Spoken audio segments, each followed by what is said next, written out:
Ibu guru hebat semua. Siang. Alhamdulillah pada hari ini, tepatnya hari Senin tanggal 19 Agustus tahun 2025,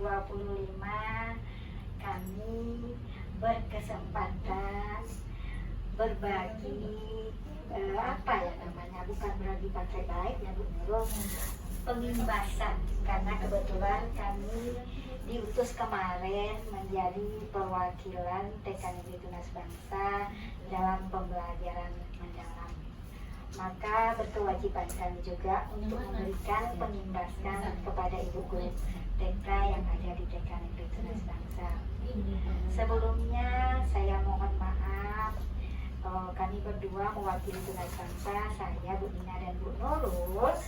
Bukan berarti kami hebat dari ibu-ibu semua, karena di sini kita sama-sama belajar. Setiap kita harus semangat untuk belajar. Kebetulan kami mendapat materi ini, mungkin ibu-ibu lebih hebat dari kami, tapi kami wajib memberi pengimbasan ini sebagai bukti laporan juga ya Bu Nurul ya. Jadi seharusnya ibu kepala sekolah harus ini ada.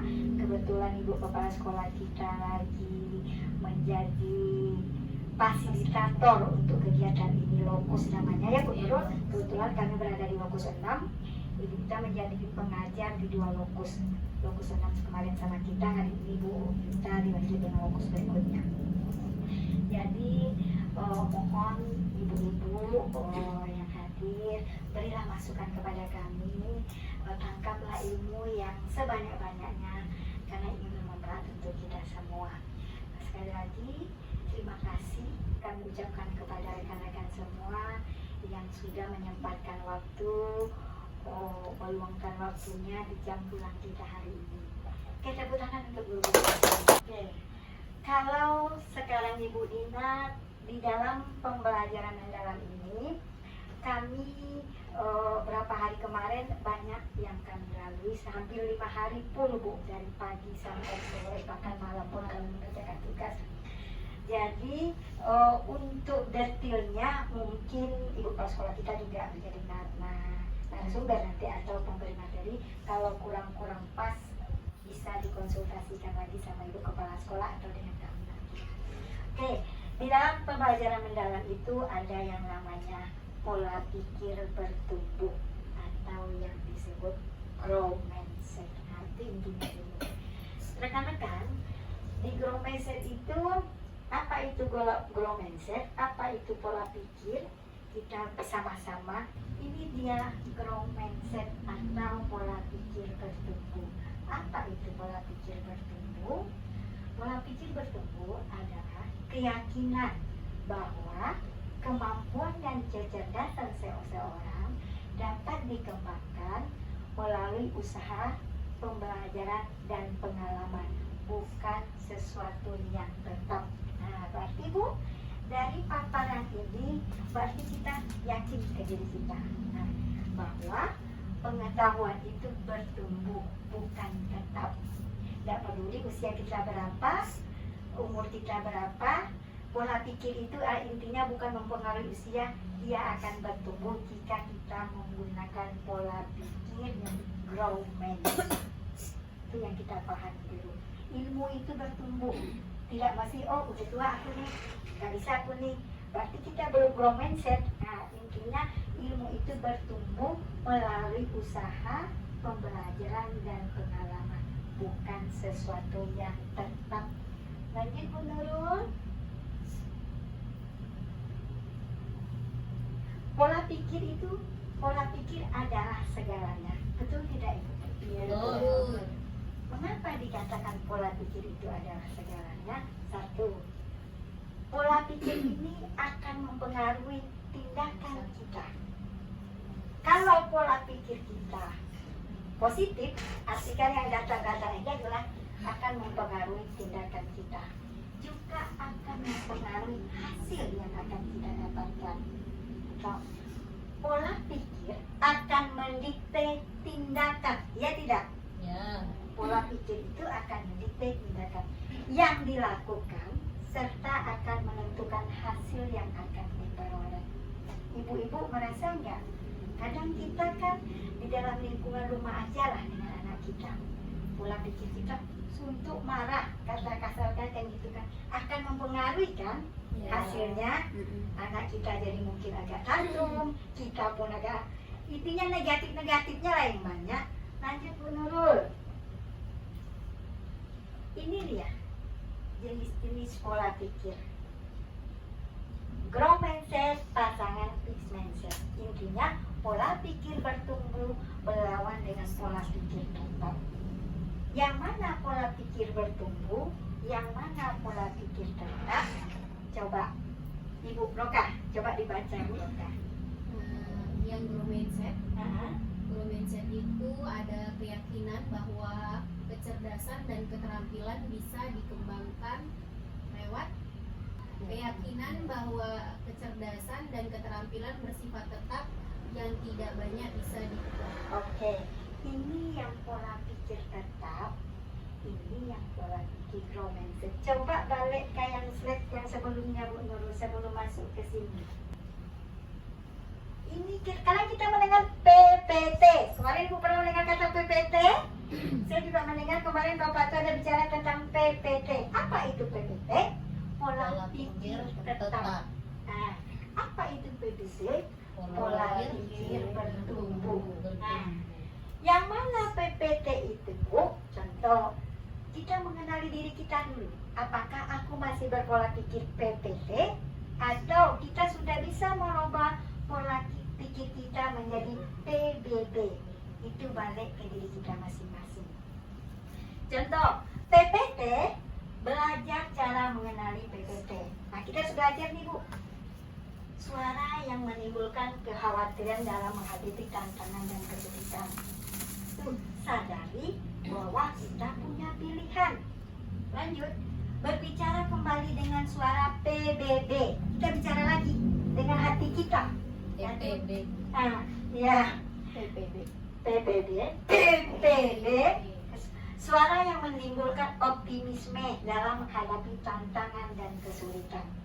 Tuh, melakukan aksi sesuai dengan suara PBB. Nah, Ibu balik contoh, salah satu contoh kita yang mana pola pikir tetap, yang mana pola pikir bertumbuh ada dalam diri kita. Saya waktu pelatihan itu saya deg-degan. Jujur, sesuatu yang baru itu manusiawi kita deg-degan Bu. Tetapi jika itu saya tanamkan terus, wajar. Setiap kita pasti, oh nanti gimana ya kita, nanti gimana. Itu pola pikir kita pasti jalan seperti itu, kekhawatiran itu pasti ada. Cuman bagaimana mindset kita merubahnya menjadi sesuatu yang tidak membuat kita down, yang menjadikan itu timbal balik bagi kita, titik balik untuk kita bangkit. Nah, disitulah Bu. Kadang kan kita selalu ingin, udahlah, gini aja lah, udah nyaman kok dengan keadaan ini, kan aku nggak pandai ini. Itu yang menghambat kita untuk berkembang. Apalagi zaman sekarang kita memang harus menggunakan pola pikir bertumbuh. Kenapa kita harus menanamkan pola pikir bertumbuh? Walaupun jujur usia kita kan tidak muda lagi Bu. Kadang melawan, jujur aja Bu Dina dengan Bu Nurul, kita berbagi pengalaman dulu. Bu Dina dengan Bu Nurul, jujur, Bu Nurul bukan berarti ada sisi manusia itu dia masih muda, energik dibandingkan kita yang sudah cukup berumur. Tetapi Bu Dina yakin sisi kita ada sisi positif, ada sisi negatif, makanya kita saling melengkapi. Makanya pola pikir yang kita tanamkan ke diri kita untuk merubah diri kita. Lanjut Bu Nurul, ke bawahnya Bu Nurul. Nah, ini dia Bu Nurul. Yang ini Bu Nurul. Yang ini. Oke. Ini contoh pola pikir tetap. Nah, Ibu silakan. Kalau saya gagal berarti saya tidak mampu. Itu kata hati kita yang pola pikir tetap tuh Bu. Kalau suara pola pikir bertumbuh itu Bu, dia akan melawan itu. Kalau saya gagal, berarti saya harus belajar lagi, mencoba lagi. Itu tidak mematikan semangat dalam pola pikir kita, tergantung diri kita. Lanjut. Saya akan menolak saat saya akan menolak saat menerima tugas yang belum pernah saya kerjakan. Sebab Resiko untuk gagal akan besar, itu wajar kalau kita masih pola pikir tetap. Tetapi sebaliknya, kalau kita berpikir pola pikir bertumbuh, kita akan merubah itu. Saya akan menerima pekerjaan yang belum saya kerjakan, sebab ini adalah peluang untuk belajar dan mengembangkan potensi diri kita. Tanyakan pada diri kita. Kadang-kadang pola pikir kita yang menghambat kita berkembang. Karena kita sudah belajar hari ini tentang grow mindset, pola pikir bertumbuh, kita mulai beransur-ansur membuang pola pikir tetap. Kadang rekan sesama kita aja, teman kita di rumah aja, keluarga kita aja, kadang bisa membuat pola pikir kita menjadi pola pikir tetap. Nah, ya kan menurut? Apalagi tapi balikkan ke diri kita. Mindset kita, diri kita yang mengaturnya.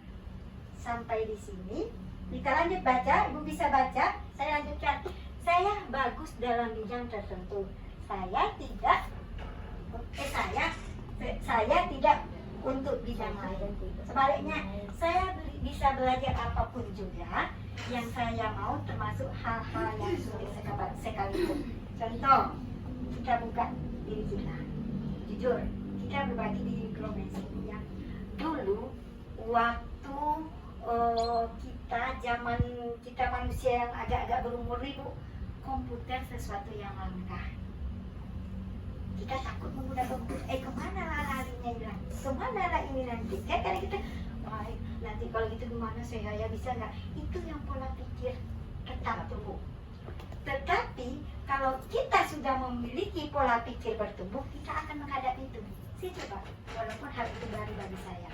Nah, itu membuat motivasi dalam diri kita sama dengan motivasi intrinsik dan motivasi dalam diri kita. Oke, lanjut sampai di sini. Kira-kira ibu-ibu balik ke diri ibu.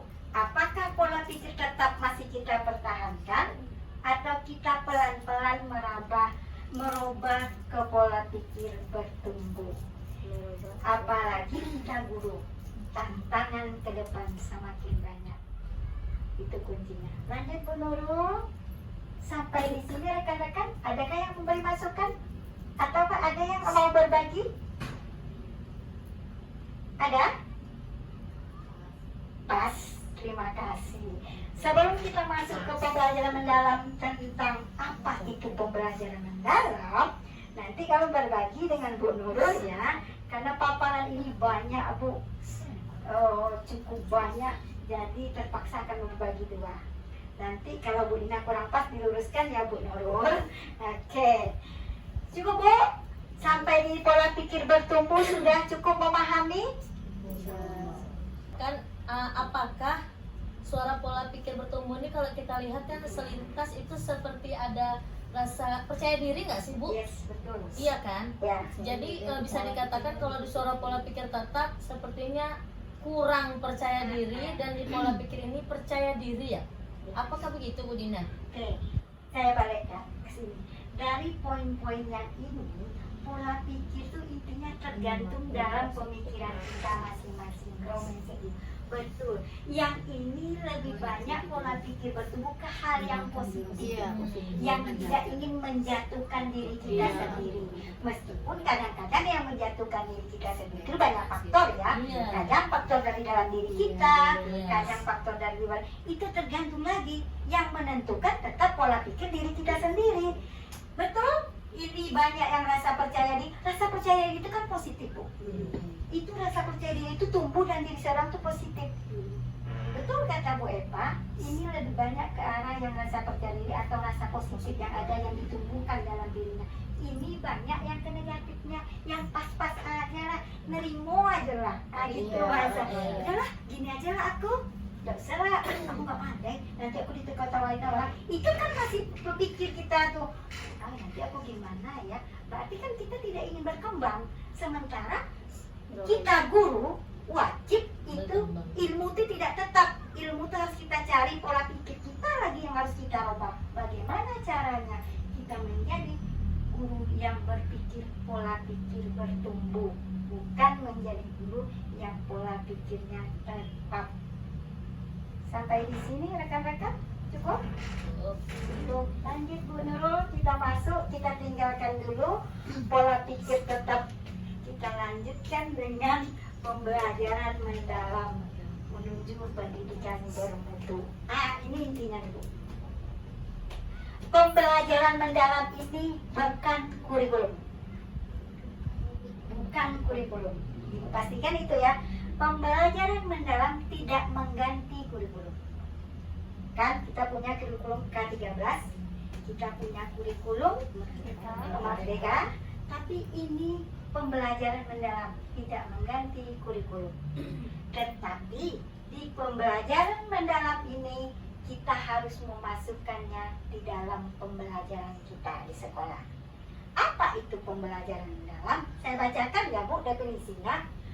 Pembelajaran mendalam merupakan pendekatan yang memuliakan dengan menekankan pada penciptaan suasana belajar dan proses pembelajaran berkesadaran, ingat berkesadaran, bermakna dan menggembirakan melalui olah pikir, olah hati, olah rasa dan olahraga secara holistik dan terpadu. Itu definisi pembelajaran mendalam. Ingat, dia memuliakan, berkesadaran, bermakna, menggembirakan, olah pikir, olah hati, olah rasa, olahraga. Ada di dalam pembelajaran mendalam itu. Meskipun di TK kita mungkin di kurikulum Merdeka rasanya sudah lengkap ya Bu, tidak mengganti, tetapi ini dimasukkan lagi. Apa benar yang isi dari pembelajaran mendalam ini? Kita buka satu-satu. Intinya, kunci dari pembelajaran mendalam ini ada di lingkaran ini. Jika Ibu memahami lingkaran ini, kita sudah memahami pembelajaran mendalam itu. Silakan Ibu amati dulu.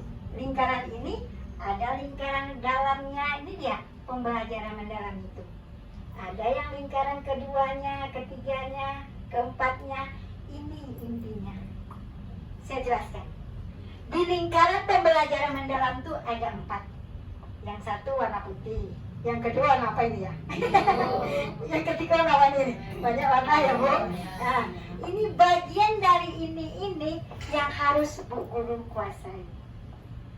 Contoh, pembelajaran mendalam itu ada yang namanya keimanan dan ketakwaan.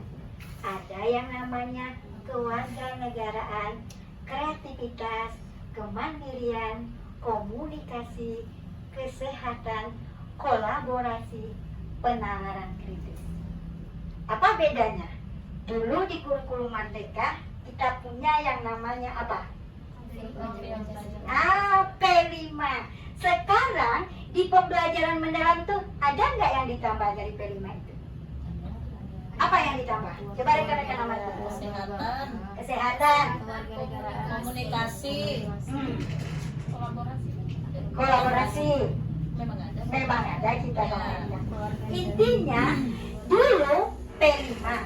Sekarang P5 itu tidak ada di pembelajaran ini. Kita tidak menggunakan P5, tetapi kita menggunakan yang namanya 8 profil kelulusan. Untuk rinciannya mungkin nanti Bu Nurul yang lebih jelasnya, tapi saya secara gamblang aja, secara detailnya nanti Bu Nurul akan menjelaskan.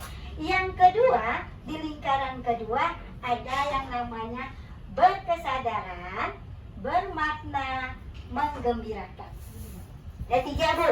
Tadi ada 8, setelah 8 kita pindah ke 3. Yang ketiga ini disebut dengan prinsip pembelajaran. Prinsip pembelajaran ini juga harus Ibu ketahui. Mana yang berkesadaran, mana yang bermakna itu, mana yang menggembirakan itu juga harus tercantum di RPP kita nanti. Untuk mengetahui itu nanti, Ibu Nurul nanti tolong detailkan ya Bu Nurul. Yang keempat, yang ketiga ya? Yang ketiga, yang ini. memahami, mengaplikasikan, merefleksikan. Apa namanya itu Bu Nurul? Ibu Dina lupa nih. Pengalaman belajar. Nah, harus ada ini Bu. Guru tuh anak terus memahami. Apa yang kita terangkan harus paham. Apa yang dia dapat tuh harus ada. Harus dia mengaplikasikannya. Harus dia merefleksi kembali dari pembelajaran kita tadi. Oke? Yang keempat, yang namanya ini paling luar. Kulit paling luar ini. Yang pertama, praktek pedagogik. Yang kedua, lingkungan pembelajaran. Yang ketiga, pemanfaatan digital. Yang keempat, kemitraan pembelajaran. Apa itu praktek pedagogik? Apa itu lingkungan belajar? Apa itu pemanfaatan digital? Juga kemitraan pembelajaran. Secara detailnya nanti akan dijabarkan sama Bu Nurul juga mungkin. Bukan mungkin wajib ya Bu Nurul. Nah, tapi ini disebut dengan kerangka pembelajaran mendalam. Jadi ingat, ini masuk semua. Yang kuncinya 8, 3, 3, 4. Nah, itu harus masuk di LPP kita tuh Bu nanti. 8, 3, 3, 4. Apa itu 8? Apa itu 3? Prinsip pembelajaran. Apa itu 3? Apa itu 4? Kerangka pembelajaran. Luar biasa, tepuk tangan. Nah, tadi Ibu Dina sudah menjelaskan sedikit ya Ibu tentang poin-poin yang wajib ada di pembelajaran mendalam. Nah, yang pertama itu tadi ada 8 dimensi profil lulusan. Nah, yang pertama ada apa? Yang pertama adalah keimanan dan ketakwaan terhadap Tuhan Yang Maha Esa. Mungkin di kurikulum di Profil Pajang Pancasila sudah ada yang ini ya Bu Guru. Nah, jadi yang bagian nomor 1 ini yang menyangkut tentang keyakinan kita kepada Tuhan Yang Maha Esa, nilai-nilai spiritual. Yang kedua ada keluargaan. Individu memiliki rasa cinta tanah air. Nah, berarti yang keluargaan terkait dengan rasa cinta tanah air seperti menghargai keberagaman budaya, mentaati aturan dan norma sosial, serta memiliki kepedulian dan tanggung jawab. Yang ketiga ada penawaran kritis. Ini biasanya yang menyangkut dengan cara-cara berpikir. Nah, lanjut yang keempat ada kreativitas. Ini biasa ya kalau kita dengar ya Bu Guru. Nah, individu yang mampu berpikir secara inovatif, fleksibel, dan orisinal dalam mengolah ide atau informasi untuk menciptakan solusi yang unik dan bermanfaat. Lanjut Bu Eli. Nah, yang kelima ada kolaborasi. Nah, kolaborasi ini kata kuncinya adalah kerjasama. Jadi kerjasama itu bukan hanya antara peserta didik dengan peserta didik atau peserta didik dengan guru, tapi mencakup luas Bu Guru. Bisa bermitra dengan dinas-dinas lainnya. Lanjut yang keenam ada kemandirian, bertanggung jawab atas proses dan hasil belajarnya sendiri. Itu artinya mandiri. Yang ketujuh ada kesehatan, memiliki fisik yang prima, bugar, sehat, dan mampu menjaga keseimbangan kesehatan mental dan fisiknya. Yang kedelapan ada komunikasi. Individu memiliki kemampuan komunikasi intrapribadi untuk melakukan refleksi dan antar pribadi. Nah, ini dia ada 8 dimensi profil lulusan. Nah, tapi untuk di RPP, karena di sini kan ada 8. Untuk di RPP nanti kita tidak perlu masukkan 8-8-nya dalam RPP karena tidak mungkin kita bisa menilai ke 8-8-nya. Jadi bisa nanti cukup 3 atau 4 saja yang kita ambil. Lanjut Bu Eli. Nah, ini dia. Yang kedua ada prinsip pembelajaran. Nah, ada dia BBM namanya. Berkesadaran, bermakna, dan menggembirakan. Nah, berkesadaran itu yang bagaimana Bu Guru? Pengalaman belajar peserta didik yang diperoleh ketika mereka memiliki kesadaran untuk menjadi pembelajar yang aktif. Nah, maksudnya di sini adalah anak itu tidak dipaksa untuk belajar, tetapi dia sadar. Nah, bagaimana caranya dia sadar? Dengan kegiatan-kegiatan yang kita berikan nantinya. Lanjut yang kedua ada bermakna. Peserta didik dapat merasakan manfaat dan relevansi dari hal-hal yang dipelajari untuk kehidupan. Nah, jadi bermakna ini kata kuncinya adalah penerapan dalam kehidupan nyata. Jadi di nyatanya ini bagaimana kegiatan-kegiatan yang Bu Guru bisa menerapkan kesehari-harinya anak. Lanjut, yang ketiga, menggembirakan. Pembelajaran yang menggembirakan merupakan suasana belajar yang positif, menyenangkan, menantang, dan memotivasi. Jadi di menggembirakan ini anak itu bukan sekedar dia cuma tepuk-tepuk tangan, nyanyikan lagu, bukan seperti itu. Tapi harus ada kegiatan-kegiatannya yang dapat menantang anak, tetapi dengan kegiatan yang menarik seperti itu. Nah, dari prinsip pembelajaran tadi, inilah isinya. Ada olah pikir, olah hati, olah rasa, dan olahraga. Kalau olah pikir biasanya yang mencakup dengan kemampuan kognitif anak-anak kita, intelektual, itu olah pikir. Kalau olah hati, dia kata kuncinya adalah etika. Nah, mengasah kepekaan batin, membentuk budi pekerti, serta menanamkan nilai-nilai moral dan spiritual. Lalu yang ketiga ada olah rasa. Kata kuncinya adalah estetika. Nah, di sini anak mengembangkan kepekaan estetika, empati, dan kemampuan menghargai. Lanjut lagi, di sini ada olahraga. Kita sama-sama tahu kalau olahraga ini ya Bu Guru.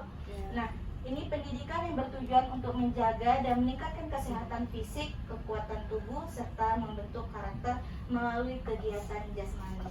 Jadi keempat ini yang akan mendorong kegiatan-kegiatan dalam pembelajaran menjadi prinsip pembelajaran yang seutuhnya. Yang tadi itu ada BBM, ada berkesadaran, bermakna, dan menggembirakan. Lanjut lagi. Nah, ini contoh penerapan prinsipnya ya Bu Guru. Kalau berkesadaran, contohnya peserta didik nyaman nih saat belajar, lalu dia fokus, konsentrasi.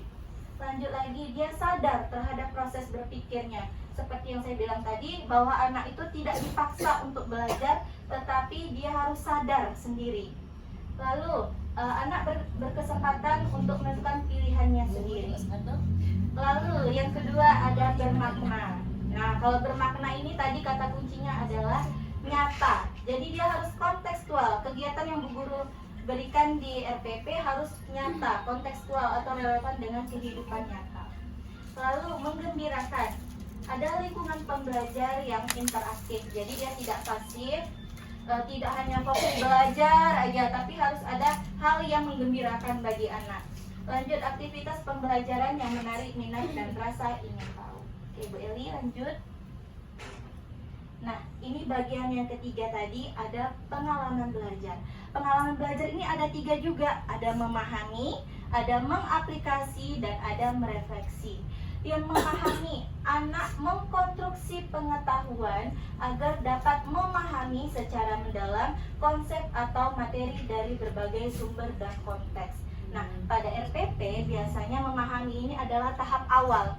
Anak mengenali apa materi yang guru berikan atau topik yang guru berikan. Itu tahap awalnya memahami ini. Anak paham, oh dia belajar hari ini tentang ini loh, tentang itu loh. Nah, itu dia memahami. Lanjut, mengaplikasi. Mengaplikasi adalah aktivitas peserta didik mengaplikasi pengetahuan dalam kehidupan secara kontekstual. Setelah dia tahu tentang pembelajarannya hari itu, dia bisa mengaplikasikannya lewat kegiatan-kegiatan yang Bu Guru berikan. Setelah dia aplikasikan, lanjut lagi dia ke merefleksi. Jadi dia merefleksikan kegiatan-kegiatan yang sudah dia lakukan dengan melibatkan regulasi diri sebagai kemampuan individu untuk mengelola proses belajarnya secara mandiri. Jadi refleksi ini contohnya seperti umpan balik. Terus Bu Guru misalnya kan kita selalu bertanya nih, kalau setelah selesai kegiatan kita selalu bertanya, anak Bu Guru tadi belajar apa? Nah, itu termasuk ke dalam refleksi. Terus dia bercerita tentang kegiatan yang dia sukai. Dari misalnya kita kasih 5 permainan hari itu, mana kegiatan yang dia sukai itu juga termasuk ke dalam merefleksi. Dia bercerita seperti itu. Lanjut, yang keempat, yang terakhir, yang wajib ada di pembelajaran mendalam adalah kerangka pembelajaran. Nah, yang pertama ada praktik pedagogis. Jadi di praktik pedagogis ini adalah isinya tentang strategi belajar, model belajar, metode pembelajaran yang Bu Guru berikan di saat rencana pembelajaran atau di RPP pembelajaran mendalam nantinya. Lanjut, yang kedua ada kemitraan pembelajaran. Nah, di sini anak di RPP Bu Guru bermitra dengan siapa saja. Ada contohnya peserta didik, guru, orang tua, dinas pendidikan, kepolisian, damkar, dan lain sebagainya. Itu termasuk kemitraan. Lanjut, yang ketiga ada lingkungan pembelajaran.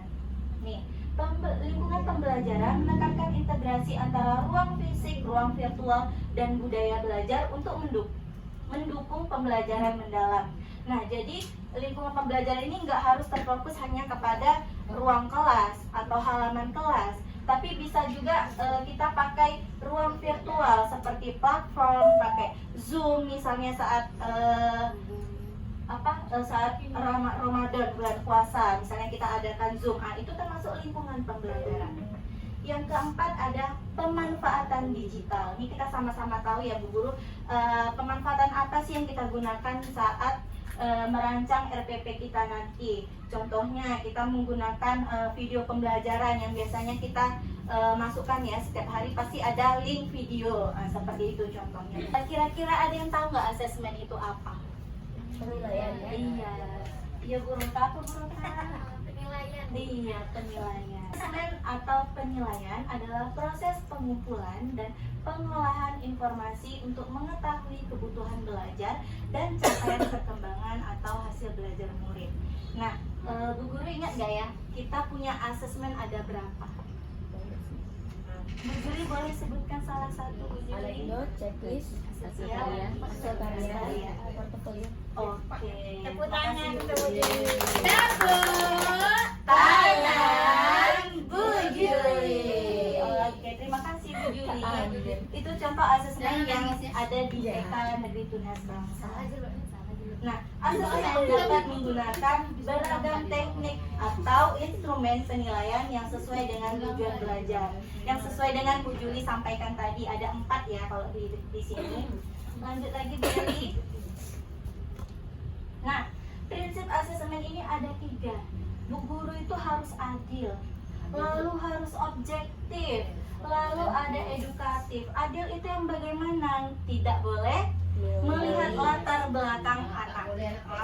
Ini anak kepala sekolah, ini anak pengusaha, ini anak pasar, anak guru sekalipun.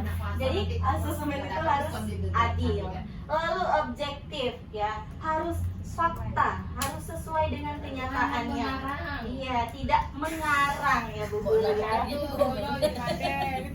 Lanjut, yang ketiga tadi ada edukatif. Nah, penilaian di sini sebagai umpan balik bagi pendidik, peserta didik dan orang tua untuk meningkatkan proses pembelajaran dan hasil belajar.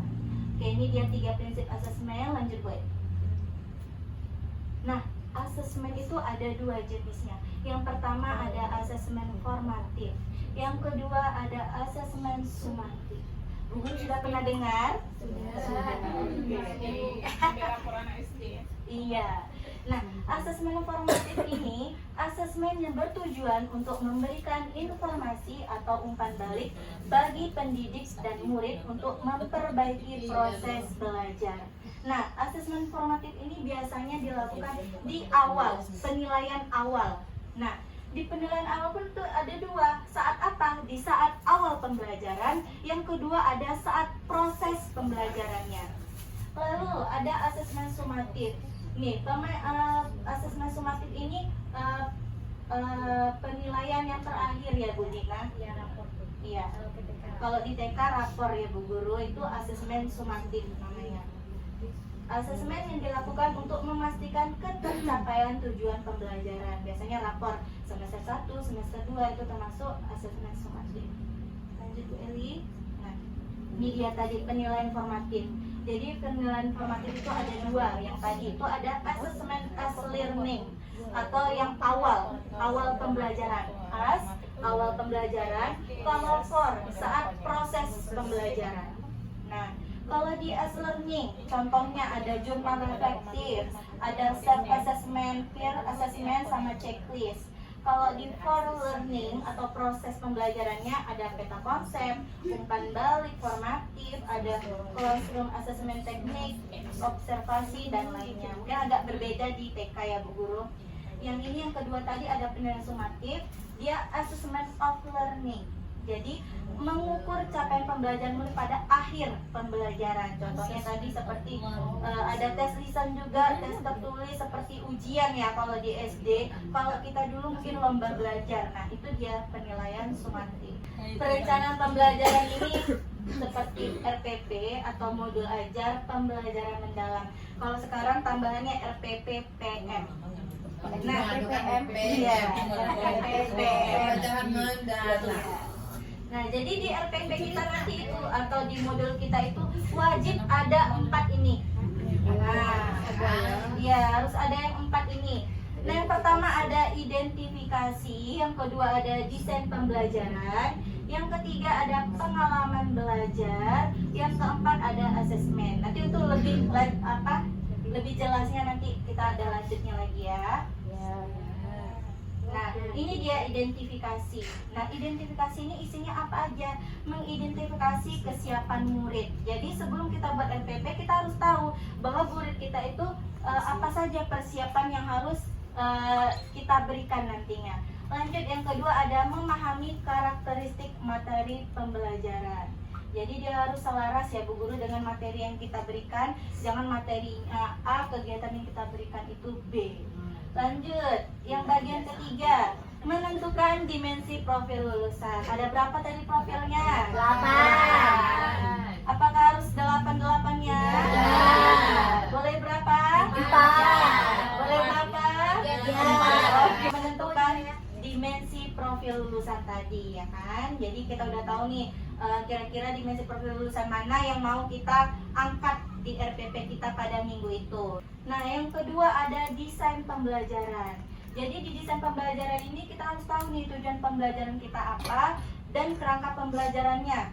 Nih, kerangka pembelajarannya tadi ada Bu Dina jelaskan sedikit tadi, ada praktis pedagogis, ada kemitraan pembelajaran, lingkungan pembelajaran dan pemanfaatan digital. Ya. Praktik pedagogis tadi tentang strategi, model atau metode pembelajaran yang Bu Guru berikan di modul ajar tersebut. Yang kedua ada kemitraan, lingkungan pembelajaran dan pemanfaatan digital. Lanjut Bu Eli. Lagi Bu Eli. Nih, ada pengalaman belajar. Jadi di sini merancang, nih RPP-nya, merancang pembelajaran dengan prinsip pembelajaran tadi ada 3 BBM apa aja Bu Guru? Dan berpikiran. Lalu yang kedua mendeskripsikan pengalaman belajar, memahami, mengaplikasi dan merefleksi. Nah dari rancangan Bu Guru itu Bu Guru harus tahu yang mana nih memahami, yang mana nih mengaplikasi dan mana nih yang merefleksi. Nah tadi poin-poinnya memang harus ada Bu Guru. Jadi yang pertama tadi ada identitas umum, ini tambahan informasi terkait sekolah kita. Lalu tadi yang pertama kali yang wajib ada harus ada identifikasi. Nah tadi isinya ada apa aja? Ada peserta didik, lalu ada materi pelajaran, ada dimensi profil lulusan. Nah di sini Bu Guru harus diuraikan kesiapan peserta didik Bu Guru yang bagaimana. Contohnya di sini, anak usia dini berada dalam tahap perkembangan motorik, sosial, emosional, dan kognitif, di mana mereka mulai mengeksplorasi lingkungan dan memahami diri mereka sendiri. Yang kedua, mereka dikenalkan pada bagian tubuh. Oh ya Bu Eli, ini topiknya tadi ya Bu Eli, di atas Bu Eli. Iya topiknya. Oh bukan di sini, ini masih identitasnya. Nah, karena topiknya di sini tadi adalah aku dan tubuhku, berarti dia harus menguraikan apa sih yang harus dia siapkan. Nih, makanya dia anak-anak diajak untuk diperkenalkan pada bagian tubuh. Terus bagaimana cara merawatnya, serta pentingnya bersyukur. Sebenarnya modul ajar ini seperti mirip sama modul ajar kita yang sebelumnya, hanya saja ada beberapa yang ditambah, terus kalimatnya di judulnya ya, judulnya tuh dibedakan. Materi pelajaran atau topik yang Bu Guru angkat, misalnya aku dan tubuhku. Lanjut dimensi profil tadi seperti yang sudah kita pakai tadi, cukup 3 atau 4, tidak perlu semuanya karena tidak terkejar untuk menilainya nanti. Lalu yang kedua ada tadi desain pembelajaran ya Bu Guru. Harus ada CP. CP kita ada berapa? Ada 3 apa aja? Iya, kita nggak lari dari kurikulum Merdeka. CP-nya tetap itu, tapi yang terbaru ya Bu Dina ya. CP yang terbaru tetap ada 3 CP. Kalau di SD dia 1, kalau di TK 3-3-nya diangkat. Kalau disebut Di TK lengkap. Figur yang kedua satu. Lanjut yang kedua, ada lintas disiplin ilmu. Nah, tadi ada di kerangkanya. Jadi di sini ada lintas disiplin ilmu itu contohnya kayak di sini ada seni, ada pramatematika yang berhubungan sama berhitung, kognitif itu pramatematika. Ada lagi contohnya pramenulis, ya pramenulis dan membaca, ya sains juga ada. Kayak eksperimen ya Bu Julia ya.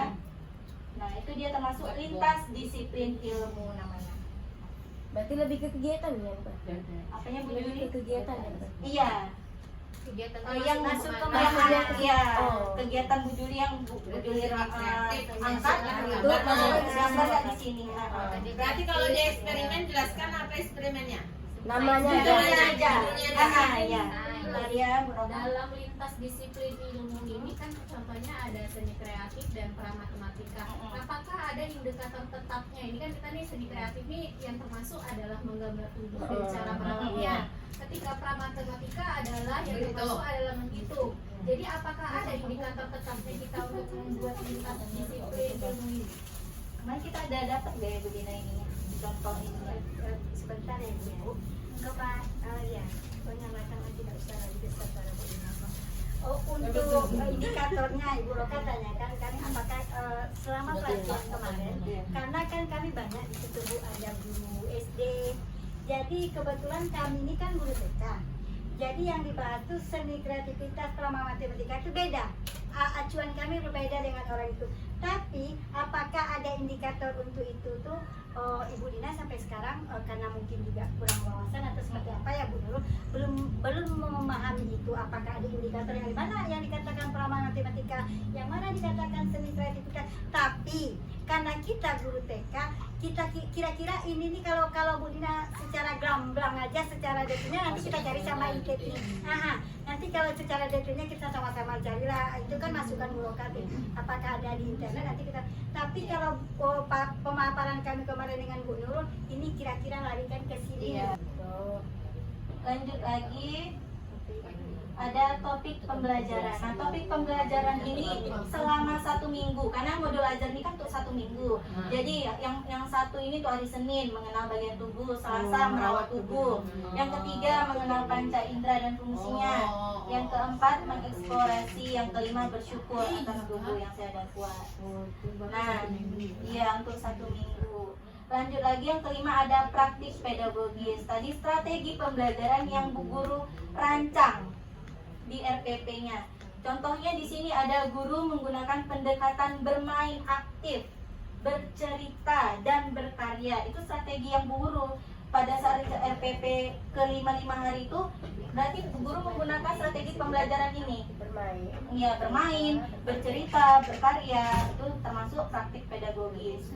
Lalu yang keenam ada kemitraan pembelajaran. Nah,